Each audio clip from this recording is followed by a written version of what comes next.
Hi there, YouTube. As anybody who knows me is well aware, I'm a big aficionado of things that are old.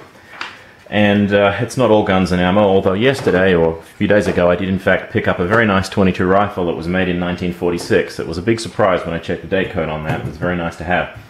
Anyway, this is just one of my garage sale finds. I was in New York back when we were still moving. I was back there helping to pack up, in fact, and we were at a garage sale. And I saw this in its case, which I'm not showing in this video, but it came with its hard case that you would normally carry it in, because this is a portable typewriter.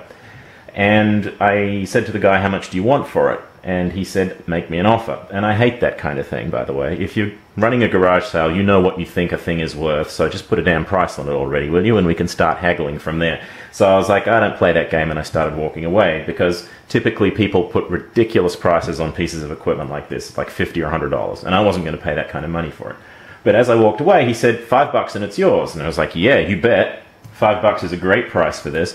It was probably made in the early 40s, maybe 1942 or 43. The serial number is F Foxtrot 2023388, if there's anybody out there who has the code book for looking these things up. It wasn't in fantastic condition. When I got it, it had some corrosion. Many of the type arms were in kind of a semi-frozen state. But a little bit of TLC, some disassembly and lubrication, getting a lot of dust out of it, some new ribbons. By the way, new ribbons are still manufactured for these typewriters. And it was as good as new. The only thing that I might wish for is for it to have a new rubber feet, because of course the ones that came with it are very old now and they're hard and they don't grip a table very well, so it slides around as you type. But I don't use it for typing very much. I use it mainly for typing crypto keys onto cards and other things where I don't want an electronic trail of whatever it is I'm typing. So I'm no Ron Typewriter Mingo, but I really do miss the sound of a manual typewriter. Let's get that all squared away.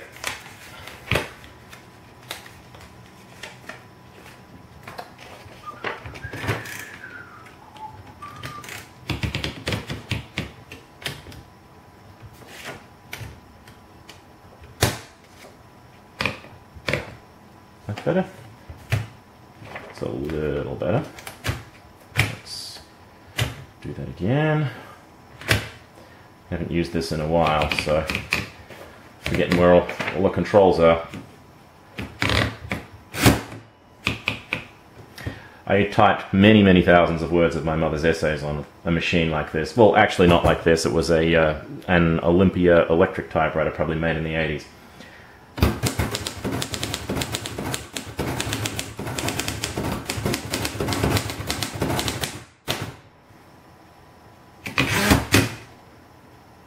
I used to type actually much more accurately and quicker than that. As you saw, I double hit a couple of keys at the time, although it didn't wind up creating any errors there.